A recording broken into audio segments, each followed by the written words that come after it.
Selamat bertemu kembali di mata kuliah akuntansi pemerintahan. Hari ini kita akan memasuki pertemuan keempat. Ya.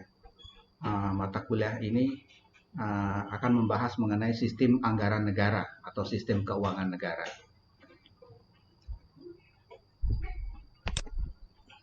Apa itu yang dimaksud dengan anggaran? Ya. Jadi kalau menurut National Committee on Government Accounting atau NCGA, rencana operasi keuangan yang mencakup estimasi pengeluaran yang diusulkan dan sumber pendapatan yang diharapkan untuk membiayai dalam periode waktu tertentu. Ya, ini sama seperti kita kalau ada di anggaran perusahaan-perusahaan swasta ya. Ya, jadi kalau di dalam perusahaan swasta itu kita ada namanya anggaran yang dilakukan setiap tahun atau disebut juga dengan budgeting ya. Nah, ini di pemerintahan itu juga kita akan menyebutnya sebagai anggaran APBN kalau di negara kita. Nah, di sini dia isinya adalah apa yang akan terjadi ke depan ya beberapa tahun yang akan datang, pengeluaran apa aja yang akan diusulkan, kemudian apa yang menjadi sumber-sumber pendapatan. Nah, disinilah yang menjadi inti daripada APBN itu sendiri ya, atau anggaran pendapatan belanja negara. Nah, kita akan membahas APBN itu nanti di pertemuan minggu depan ya, jadi lebih terperinci lagi ya. Untuk saat ini kita akan lebih membahas mengenai itu bagaimana sistem keuangan negara kita. Nah, ini adalah pengertian dari anggaran negara. Ya. Kalau kita lihat dari Goodhart dalam Wijaya tahun 2002, itu adalah keseluruhan undang-undang yang ditetapkan secara periodik yang memberikan kekuasaan eksekutif untuk melaksanakan pengeluaran mengenai periode tertentu dan menunjukkan alat pembiayaan yang diperlukan untuk menutup pengeluaran tersebut. Jadi kalau kita ringkas ya, jadi di sini sebenarnya pengertian dari anggaran negara itu adalah sudah ditetapkan dalam undang-undang. Artinya pada akhir tahun akan ada undang-undang yang sudah menetapkannya, dan ya itu adalah DPR. Ya, kemudian DPR akan memberikan semacam wewenang kepada eksekutif, dalam hal ini adalah presiden dan pembantu-pembantunya, ya, untuk melaksanakan pengeluaran apa saja yang akan dilakukan atau pembiayaan apa saja yang akan dilakukan untuk menutupi pengeluaran tersebut. Nah, ini adalah pengertian anggaran negara menurut Goodhart Wijaya. Nah, bagaimana pengertian anggaran negara menurut Saidi tahun 2008? Artinya adalah dokumen yang memuat perkiraan penerimaan dan pengeluaran serta rincian kegiatan-kegiatan di bidang pemerintahan negara yang berasal dari pemerintah dalam jangka waktu 1 tahun.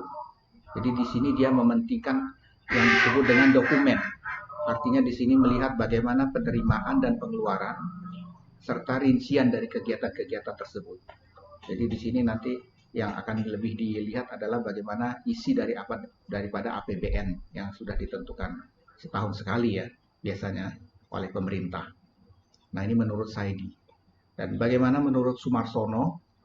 Ya, anggaran negara itu adalah rencana keuangan pemerintah dalam suatu waktu tertentu, biasanya dalam 1 tahun mendatang, ya, yang satu pihak memuat jumlah pengeluaran setinggi-tingginya untuk membiayai tugas-tugas negara di segala bidang, dan di pihak lain memuat jumlah penerimaan negara yang diperkirakan dapat menutup pengeluaran tersebut dalam periode yang sama. Ya, jadi secara ringkasnya di sini adalah anggaran negara itu adalah semacam rencana atau planning ya, untuk 1 tahun ke depan ya, yang isinya adalah bagaimana pengeluaran ya, kemudian bagaimana penerimaan ya, dan nanti di situ dilihat apakah pengeluaran lebih besar dari penerimaan atau sebaliknya ya. Di sini nanti harus ada saling menutupi ya, apakah itu nanti melalui pinjaman ya, karena defisit ini paling tidak harus ditutup oleh pemerintah agar supaya perjalanan dari anggaran negara tersebut bisa lancar ya. Nah, ini adalah jenis-jenis anggaran ya. Yang pertama itu adalah anggaran operasional ya. Ini sama seperti kalau kita memiliki anggaran pribadi ya. Pasti setiap hari kita akan ada planning atau perencanaan ya, utamanya misalnya di dalam rumah tangga ya. Anggaran apa saja yang harus dipersiapkan ya. Kalau dalam rumah tangga adalah anggaran untuk anak sekolah ya, untuk kebutuhan sehari-hari ya, ataupun ada untuk menabung, ya, untuk iuran-iuran, ya, dan sebagainya. Nah, inilah yang disebut dengan anggaran operasional. Ya. Di dalam pemerintahan itu juga ada anggaran operasional. Jadi di sini isinya adalah bagaimana kebutuhan-kebutuhan yang harus disiapkan, utamanya untuk menjalankan roda pemerintahan. Ya. Itu yang disebut dengan belanja rutin. Ya, belanja rutin pegawai itu ada yang kita sebut dengan biaya gaji pegawai, ya, kemudian biaya ATK, alat tulis kantor, dan sebagainya. Nah, itu biasanya disebut dengan anggaran operasional. Ya. Dan kemudian yang kedua adalah anggaran modal atau investasi. Nah, ini anggaran yang menunjukkan rencana jangka panjang dan pembelanjaan aktiva tetap, ya, gedung, peralatan, kendaraan, perabot, dan sebagainya. Ini hampir sama dengan kalau di swasta, ya, itu adalah namanya capital budget, ya, atau capex disingkat, capital expenditure budget. Nah, itu biasanya manajemen perusahaan itu untuk ke depan dia selalu merencanakan investasi alat apa nih yang harus kita beli untuk supaya perusahaan itu nanti bisa lebih ekspansi. Nah, ini sama kita ambil dengan di pemerintahan juga, ya. Jadi pemerintah itu akan berpikir di beberapa tahun ke depan itu akan harus memiliki yang namanya aktiva tetap, ya, atau pembelanjaan aktiva tetap. Nah, ini seperti yang kita lihat di mana-mana ada infrastruktur, ada jalan tol, ya, ada gedung, ya, maupun kendaraan. Nah, itu adalah anggaran-anggaran jangka panjang karena dia memiliki waktu yang tidak terbatas. Nah, ini yang akan kita masukkan ke dalam anggaran modal namanya, ya, atau capital budget namanya, atau investasi. Nah, ini sifatnya karena dia jangka panjang, biasanya nilainya akan tinggi dan ini biasanya akan menyedot anggaran tersebut. Nah, makanya untuk jenis anggaran ini perlu sesuatu yang jauh ke depan dipikirkan karena baik untung ruginya dari investasi ini biasanya nanti akan terlihat ke depannya seperti apa. Nah, belanja investasi modal ini pengeluaran yang manfaatnya cenderung melebihi 1 tahun anggaran.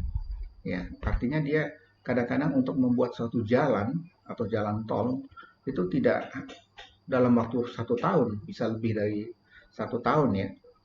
Makanya ada namanya multi-years project, ya, atau project yang sifatnya akan bertambah terus waktunya, ya, dan tidak hanya dalam satu periode. Nah, ini dia biasanya akan menambah aset dari kekayaan pemerintah. Ya.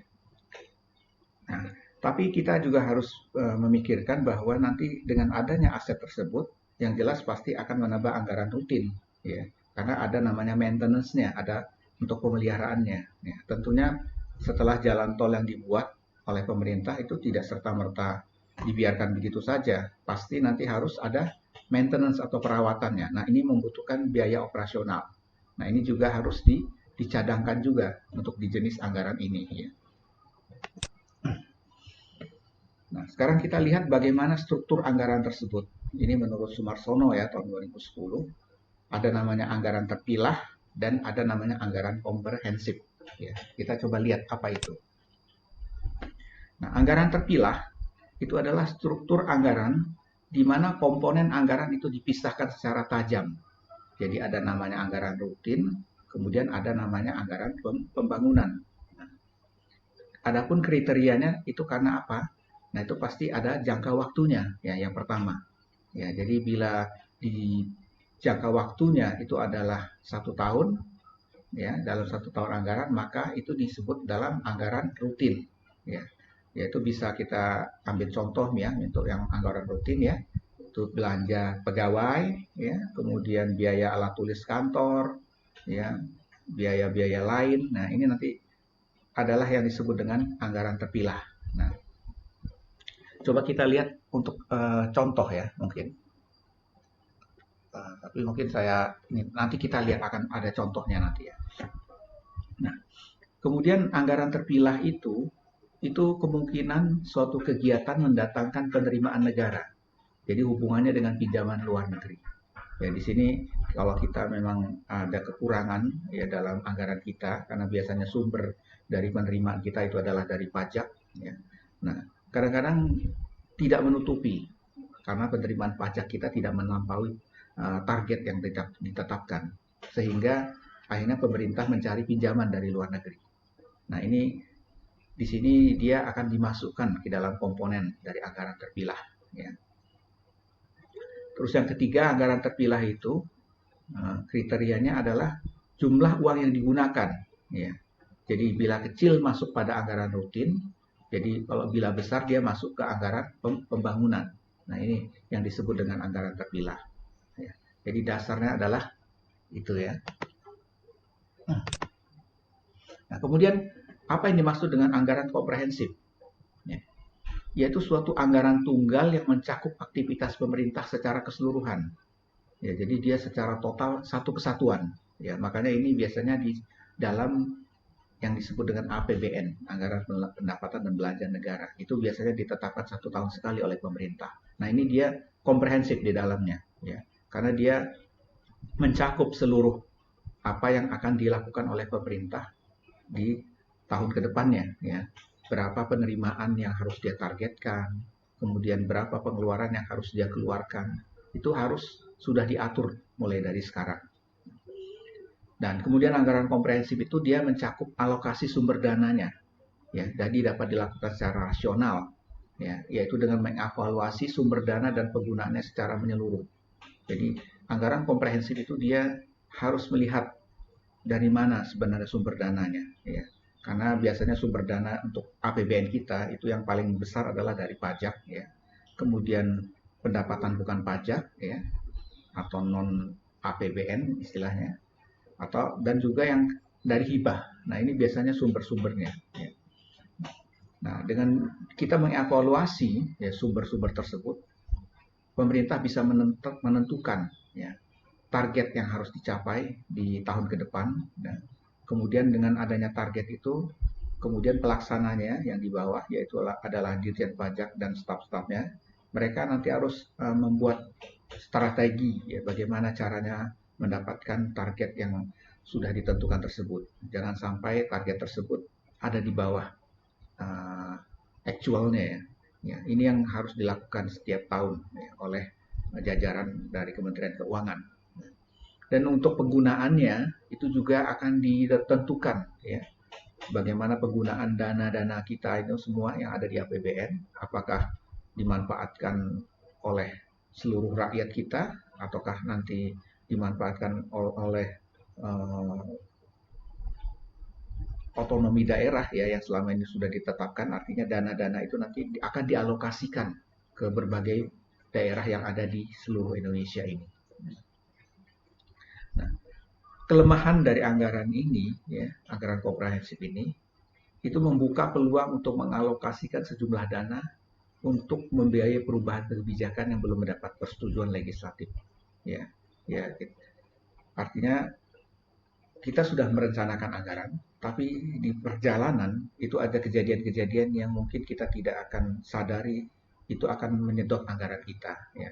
Saya ambil contoh misalnya di dalam tahun 2020-2021 ini, pemerintah memberikan anggaran yang sangat besar untuk mengatasi pandemi COVID-19. Nah, dan di sini anggaran ini sebenarnya untuk periode sebelumnya itu belum ada kesepakatan dengan legislatif ya, dengan DPR kita. Tetapi di perjalanannya karena ini memang harus sifatnya krusial dan sifatnya harus berjalan ya, di mana kita pemerintah harus berusaha memberikan vaksin kepada seluruh warga negaranya ya. Nah, akhirnya ditetapkanlah anggaran ini ya, dan anggaran ini memang nilainya lumayan besar di dalam APBN kita untuk 2 tahun ini. Nah, untuk itulah makanya pemerintah mendapatkan sumber penerimaan melalui hutang atau pinjaman dari luar. Ya karena defisit yang sudah terjadi sudah makin melebar. Dan ini karena pengeluaran yang tidak kita harapkan akan seperti ini jumlahnya. Nah, ini adalah salah satu kelemahan dari anggaran komprehensif. Nah, kita sekarang lihat bagaimana klasifikasi dari anggaran. Ya. Yang pertama itu adalah namanya klasifikasi organik dan objek. Ya. Nanti kita lihat apa itu, ya. Kemudian ada yang kedua klasifikasi fungsional, ya. Ketiga klasifikasi ekonomi, ya. Kemudian ada yang keempat klasifikasi berdasarkan program, dan yang kelima adalah klasifikasi terpadu. Ya. Kita lihat satu persatu ya.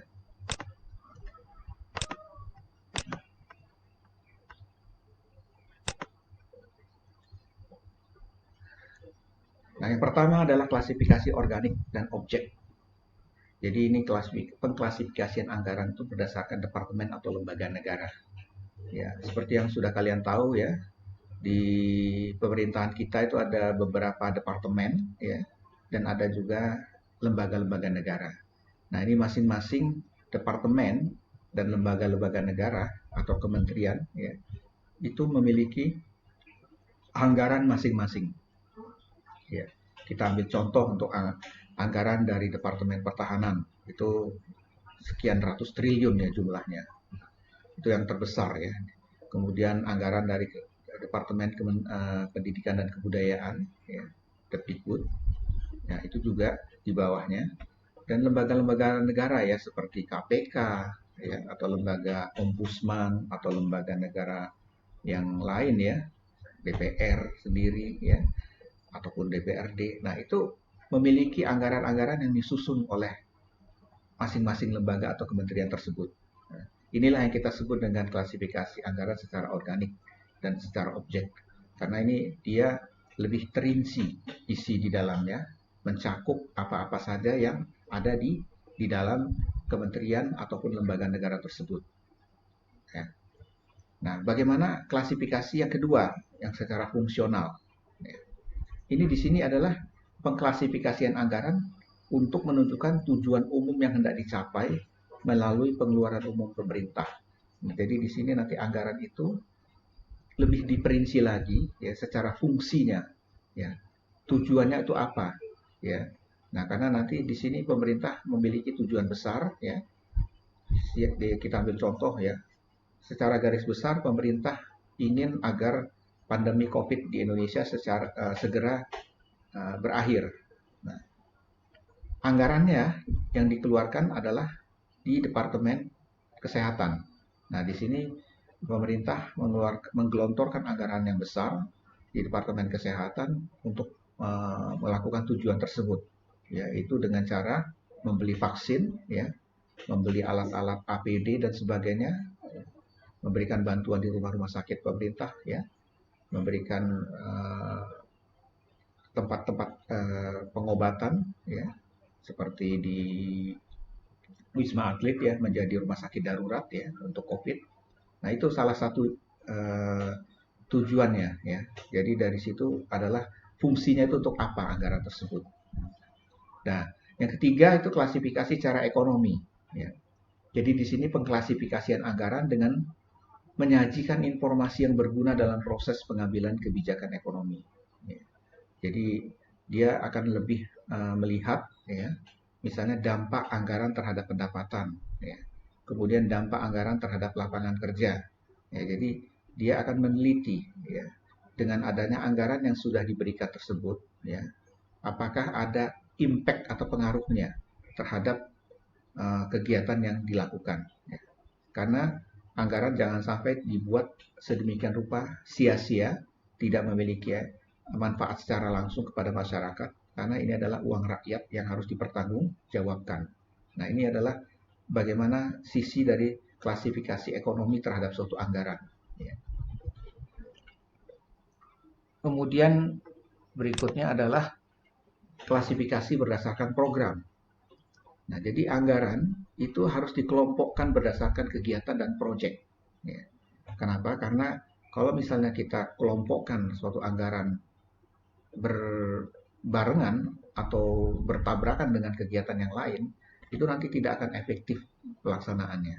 Makanya kegiatan apa yang akan dilakukan, ya, nah itu harus diselaraskan. Ya. Misalnya kita ambil contoh, kalau di anggaran untuk di tingkat RT ya, ada namanya kegiatan posyandu ya, untuk ibu-ibu hamil dan menyusui ya, ataupun untuk anak-anak, vaksin anak-anak. Nah, itu berdasarkan kegiatan yang dilakukan oleh tingkat RT atau kelurahan atau RW ya. Nah, di situ ada anggarannya yang memang sudah ditetapkan, termasuk di puskesmas ya, ataupun rumah-rumah sakit umum RSUD. Ya. Itu ada pengklasifikasinya berdasarkan kelompok. Nah, kalau berdasarkan proyek, ya, pemerintah memiliki banyak proyek ya, dari proyek yang besar, ya, kemudian yang menengah sampai proyek-proyek yang kecil, itu juga memiliki makna atau aturan-aturan tersendiri untuk melakukan pengklasifikasiannya. Ya. Ya, kita ambil contoh dari proyek yang terkecil ya, misalnya di pemerintah ya, pengadaan untuk alat tulis kantor, ya, itu biasanya untuk beberapa bidang ya di dalam lembaga pemerintah itu ada yang mengaturnya. Nah, ini berdasarkan skala-skalanya penggunaannya sampai yang skala besar ya, yang proyek-proyek besar ya. Kita lihat sekarang ini ada proyek pembangunan kereta cepat ya. Nah, itu sebenarnya adalah proyek-proyek mercusuar ya, yang memang sudah ditentukan oleh pemerintah harus dilakukan karena itu termasuk proyek-proyek strategis nasional yang akan dilakukan, yang akan dijalankan. Nah, ini ada pengelompokannya ya untuk anggaran-anggaran berdasarkan proyek tersebut. Nah, di dalam pengelompokan ataupun kegiatan atau proyek tersebut itu ada namanya nanti standar biayanya ya. Artinya nanti kalau di dalam proyek-proyek pembangunan ya, kita mengenal adanya RAB ya, rencana anggaran biaya. Misalnya untuk proyek pembangunan gedung, proyek pembangunan jalan, nah, itu ada standar biayanya ya. Karena dengan adanya standar itulah nanti bisa dikalkulasi. Ya.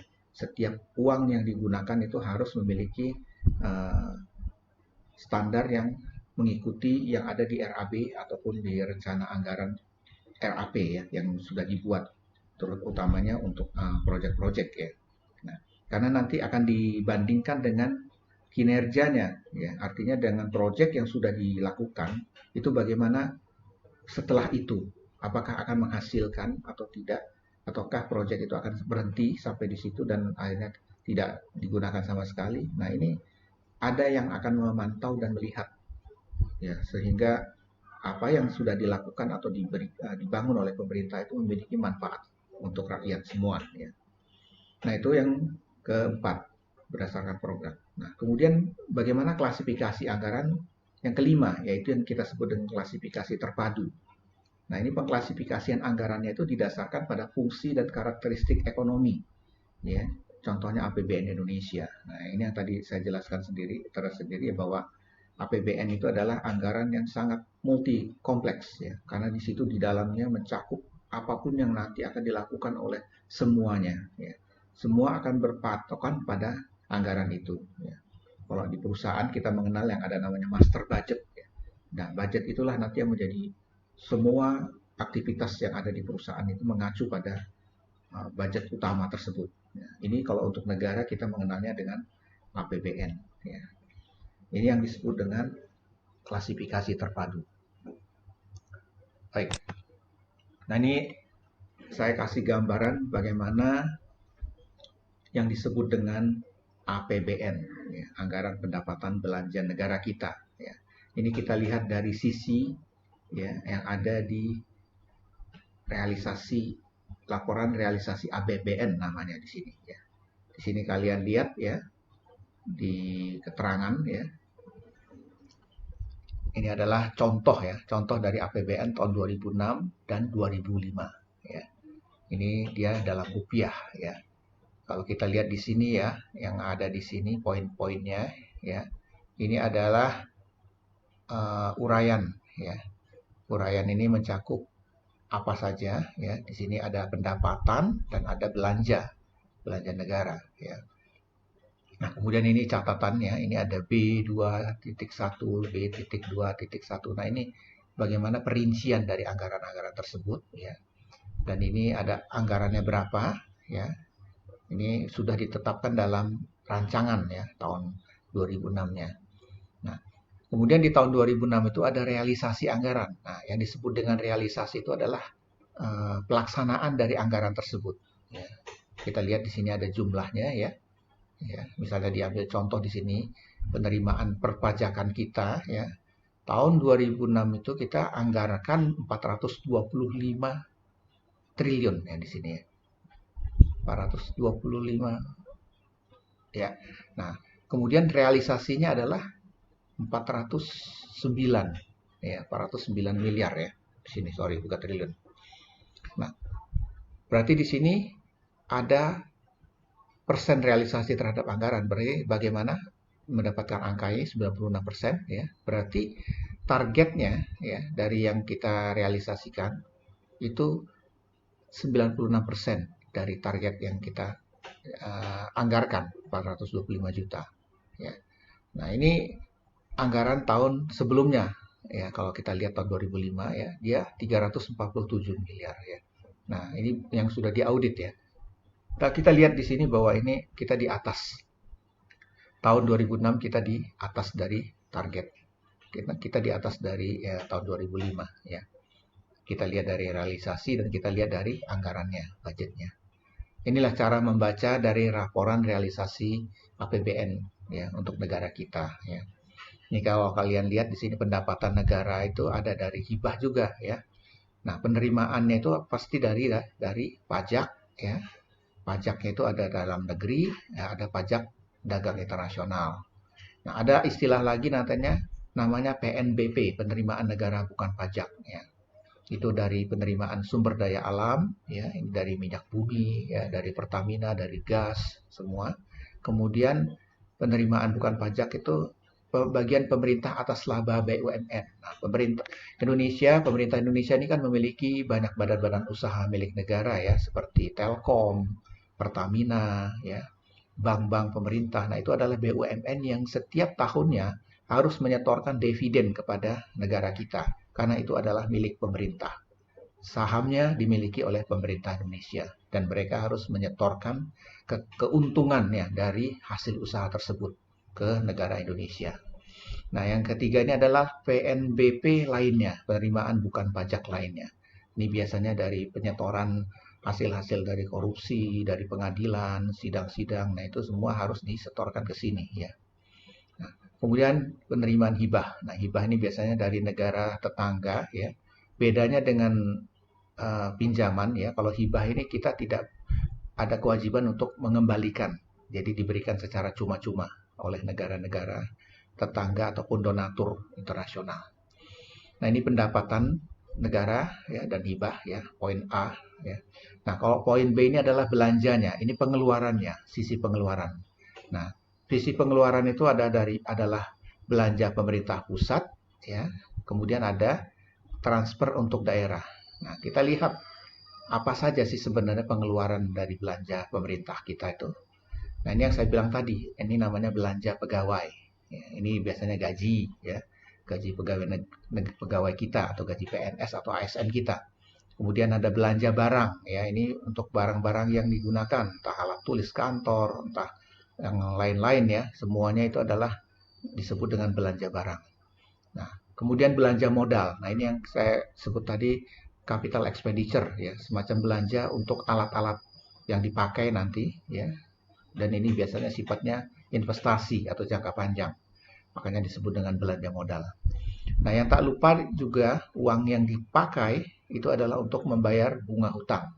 Ya, karena kita kan defisitnya ditutup dengan pinjaman dari negara lain atau donatur. Dan kita setiap tahun harus membayar hutangnya, bunganya. Nah, ada namanya subsidi. Nah, ini subsidi ini kalau untuk tahun 2006-2005 ini biasanya masih ke subsidi BBM ya. Kalau sekarang mungkin kita sudah tidak disubsidi lagi ya. Bantuan sosial ini untuk rakyat-rakyat miskin ya, kejadian bencana alam, gempa dan sebagainya. Dan ada belanja lain-lain. Nah, yang pengeluaran terbesar itu adalah transfer untuk daerah. Ya, ini biasanya nanti akan diberikan ke daerah-daerah di seluruh Indonesia ya. Itu disebut dengan dana perimbangan. Ada namanya dana bagi hasil, ya, ada namanya dana alokasi umum. Nah, kalau dana bagi hasil ini biasanya antara pemerintah pusat dan daerah itu ada kerjasama, ya, yang nanti akan hasilnya nanti dikumpulkan dulu di pemerintah pusat, kemudian setelah itu akan dibagi ke pemerintah daerah yang bekerja sama tersebut. Nah, kalau dana alokasi umum ini dana DAU ya, itu dana yang disalurkan ke setiap provinsi yang ada di Indonesia ya, dan dibagi-bagikan berdasarkan kriteria yang sudah ditentukan.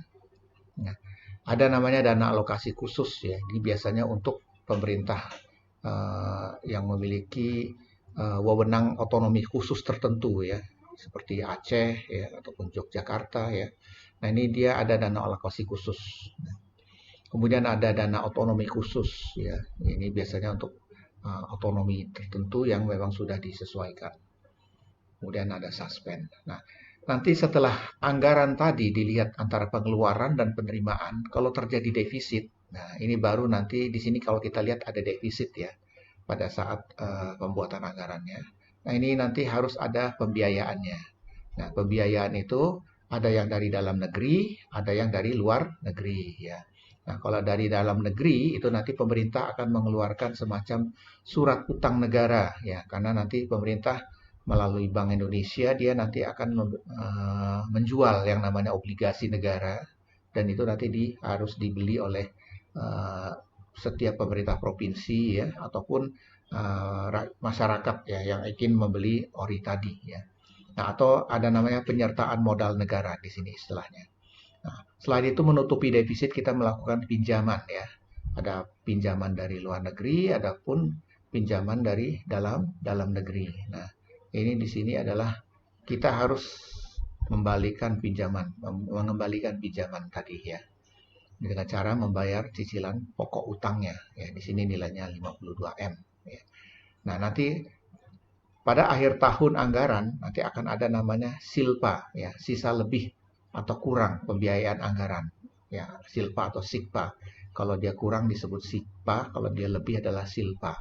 Nah, di sini berarti ada kelebihan anggaran 273 miliar. Nah, ini nanti yang akan dikembalikan ke tahun berikutnya. Ya, itu adalah contoh ya bagaimana anggaran pendapatan belanja negara kita. Nah, sebenarnya apa sih tujuan dari klasifikasi anggaran tadi ya? Sebenarnya yang pertama itu adalah memudahkan proses perumusan sasaran program-program yang akan dilakukan. Ya, karena dengan kita membuat anggaran yang terinci, yang detail, ya, itu kan nanti akan ada program apa yang akan dilakukan, berapa biayanya, kemudian apa targetnya. Nah, di situ nanti lebih mudah untuk diklasifikasikan dari sisi itu ya. Nah, yang kedua adalah memudahkan proses formulasi penerimaan dan pengeluaran secara kuantitatif. Ya, jadi seperti yang contoh tadi kita bisa lihat dengan adanya angka-angka tadi kita bisa mudah untuk melakukan formulasi ya. Yang berapa penerimaan, berapa pengeluaran. Nah, ada angka-angkanya, jumlahnya berapa. Nah, dengan cara itu nanti akan mudah dibaca dan mudah untuk mengaplikasikannya. Dan yang ketiga memudahkan pelaksanaan anggaran. Ya, tentu saja dengan adanya anggaran yang sudah tertulis dan sudah terbuat laporan yang sangat baik seperti tadi, itu kita akan tinggal melakukannya saja ya. Apa yang harus kita jalankan, apa yang harus kita targetkan itu semua sudah tercantum di situ. Tinggal dikerjakan. Dan yang keempat meningkatkan efektivitas pelaksanaan program yang dibiayai dengan anggaran ya. Karena dengan adanya program-program tadi yang sudah ditentukan, tentunya adanya anggaran yang sudah tercatat dan sudah terrecord seperti itu nanti mudah nanti untuk efektivitasnya bagaimana ya, karena dengan adanya biaya-biaya yang sudah ditentukan tadi akan mudah berapa yang harus kita keluarkan ya, jadi tidak akan melebihi dari budget yang sudah ditentukan. Termasuk nanti yang kelima adalah kalau kita melakukan analisa ya, tentunya setelah anggaran digunakan akan banyak sumber-sumber data yang bakal bisa kita olah untuk melakukan analisa ya. Kedepannya nanti harus seperti apa ya, dan apa yang sudah kita lakukan dengan anggaran yang sekarang ini yang sudah terjadi. Apakah bermanfaat atau tidak buat rakyat ya, ataukah anggaran itu sia-sia. Nah, itu nanti akan gampang dengan adanya klasifikasi tadi. Dan yang keenam nanti apabila semua sudah terjadi, anggaran sudah dilakukan, tentunya akan ada namanya pemeriksaan ya, dan pemeriksaan ini wajib ya, karena dengan adanya pemeriksaan tadi maka apa yang sudah dijalankan itu apakah sudah sesuai atau tidak ya, dengan anggaran. Ya, makanya di sini peran dari Badan Pemeriksa Keuangan itu nanti akan dominan ya. Lembaga-lembaga seperti BPK, BPKP itu nanti akan bermain di situ untuk melihat semuanya. Baru nanti yang ketujuh, memudahkan evaluasi terhadap pencapaian sasaran yang telah digariskan. Nah, itulah tujuan dari klasifikasi anggaran. Nah, bagaimana proses penyusunan anggaran ya? Ini kita masuk ke anggaran sektor publik ya, karena pemerintahan itu sebenarnya ada yang namanya sektor-sektor yang ada di bawah masyarakat, makanya disebut dengan anggaran sektor publik. Ya. Ini menurut Sumarsono tahun 2010. Yang pertama yang jelas adalah tahap persiapan anggaran. Ya. Jadi pada saat persiapan ini kita akan melakukan yang namanya taksiran ya, atau kita kenal dengan namanya forecasting ya. Jadi kita melakukan kira-kira berapa sih pendapatan nanti yang akan kita peroleh, kira-kira berapa sih pengeluarannya nanti yang akan kita lakukan. Nah, ini penting ya, dengan adanya planning ini, persiapan tadi, itu kita akan mulai bisa meraba ya. Kira-kira berapa nih yang akan kita anggarkan untuk tahun berikutnya, tahun depan.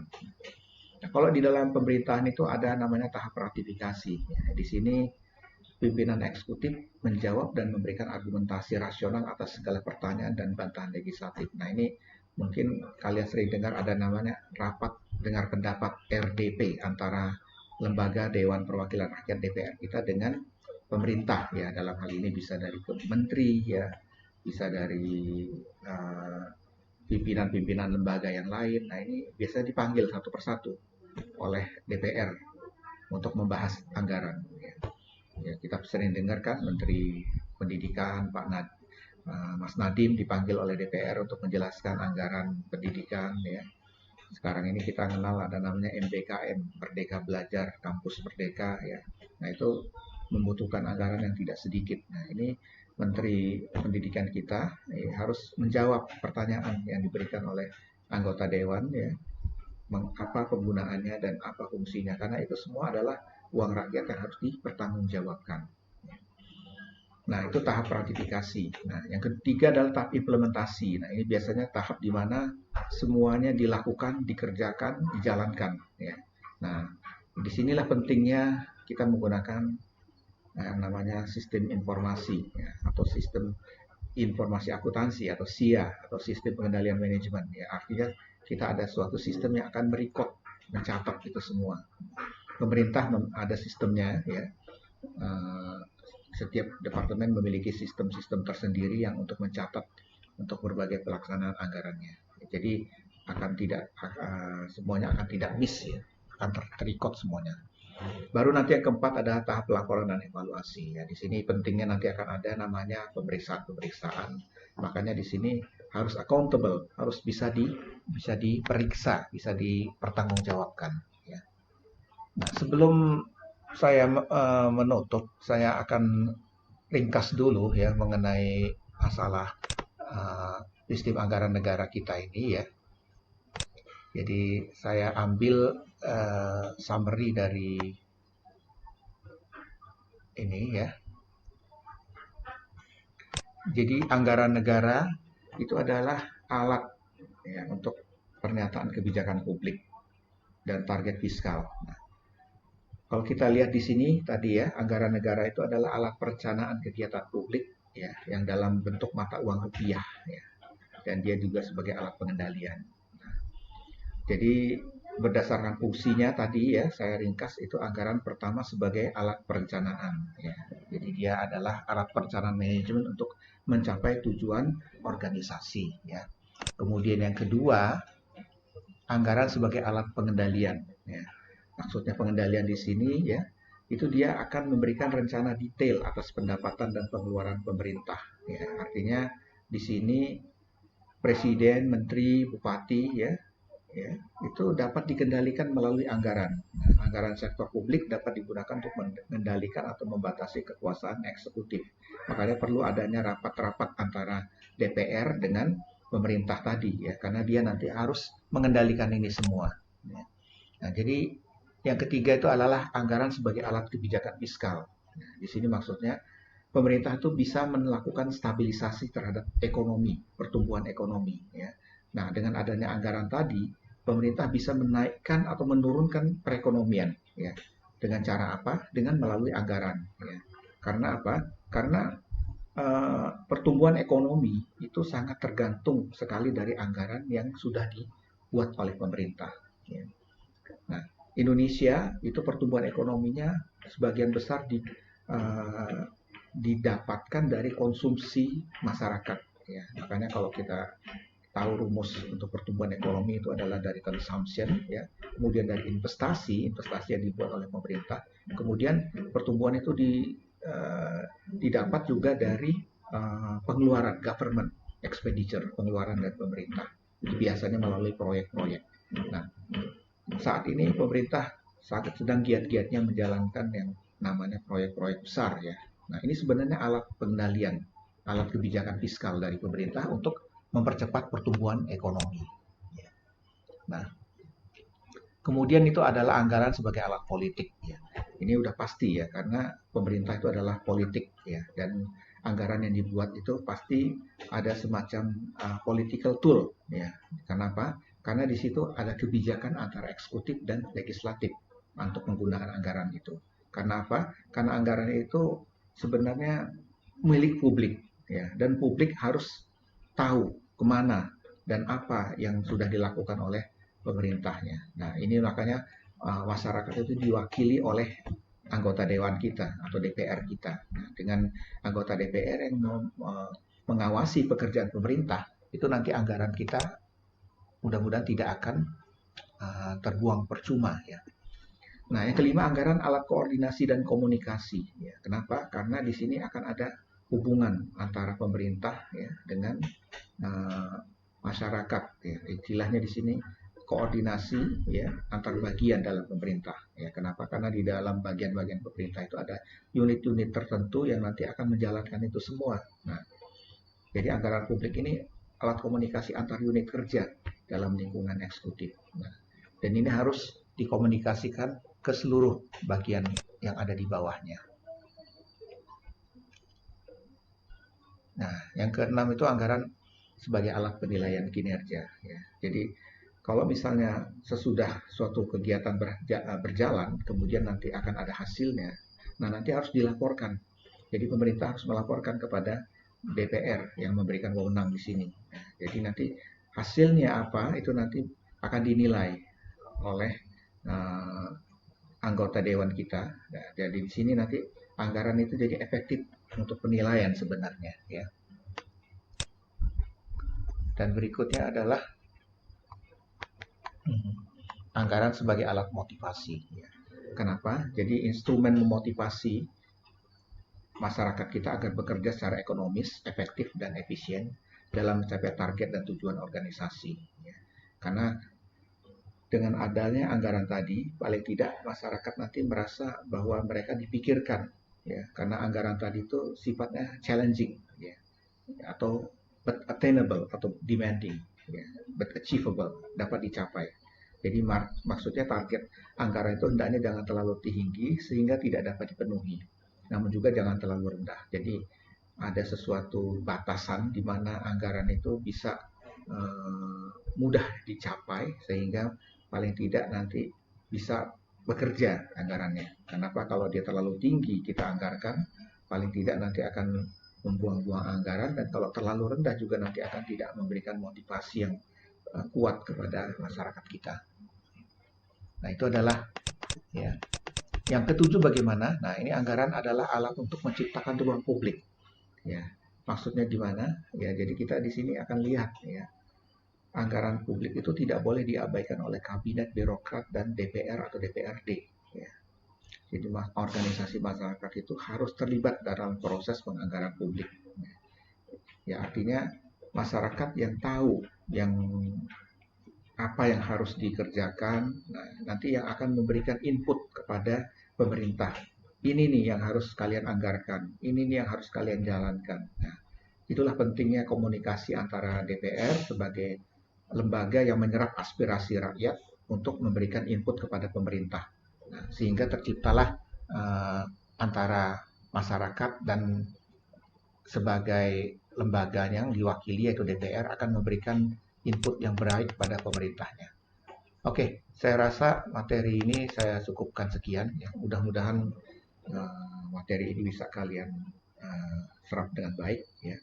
Ada soal diskusi yang harus kalian jawab di e-learning dan soal pilihan ganda seperti ini bisa kalian selesaikan juga. Ya. Itu saja. Ya. Terima kasih semuanya.